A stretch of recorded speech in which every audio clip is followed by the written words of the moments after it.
the United States had and has a long-term fiscal problem, but that did not prevent the Fed from taking action to address the immediate financial crisis at hand. But the European Central Bank is not doing that in Europe. According to testimony we heard yesterday, the policies that the ECB is pursuing will aggravate the potential for a default. According to Desmond Latchman, and I quote, there is the very real risk that continuing to supply substantial fiscal tightening will lead to a very deep economic recession. A deep recession would make it very difficult for countries to reduce their budget deficits and would undermine their political willingness to remain within the euro. Yesterday, Reuters reported that Ireland's European Affairs Minister, Lucinda Creighton, thinks that the ECB should become a lender of last resort during the European crisis. Do you think that the ECB should let up on austerity and start being a lender of last resort? I'll take the answer from all three of you on that. I think the ECB is being actually quite aggressive in being a lender of last resort to the European banking system. They have now introduced a 3-year lending facility where they'll provide loans for a 3-year period, which is an unprecedented length of time.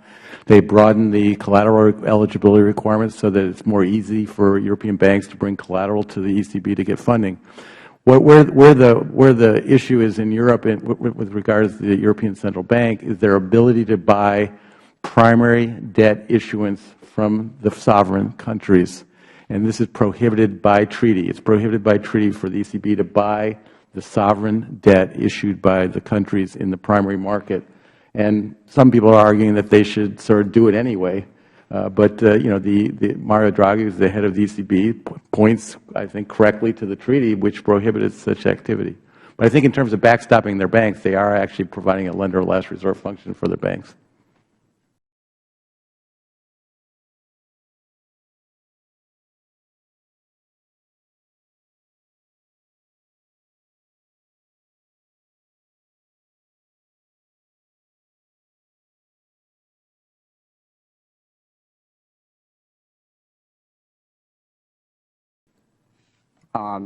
While they are indeed, as President Dudley has said, prohibited from buying sovereign bonds directly in the primary market from governments, they are not prohibited from buying bonds in the secondary market, in other words, buying them from other holders of this debt.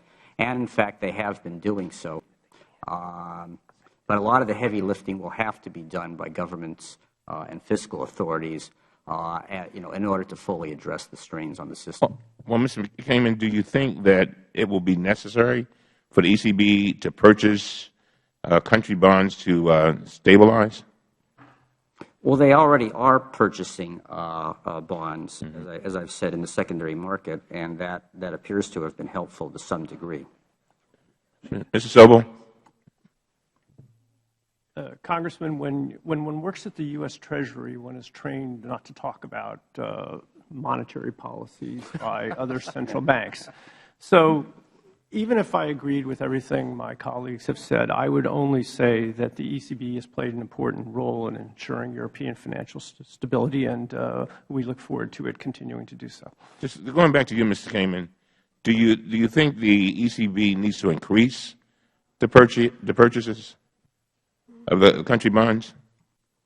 I think much depends on how both how the economic situation evolves going forward, and in particular how European authorities follow through on the announcements they've already made. So just as but don't you think that would help to avert the crisis, a potential crisis? Well, I think that, as I say, ultimately what's required to avert the crisis and get it under control is very concerted action by European authorities. And certainly a fiscal element has to be critical. The ECB undoubtedly will play some role, but what that role will be is not for me to judge on, but there will have to be some role. Thank you.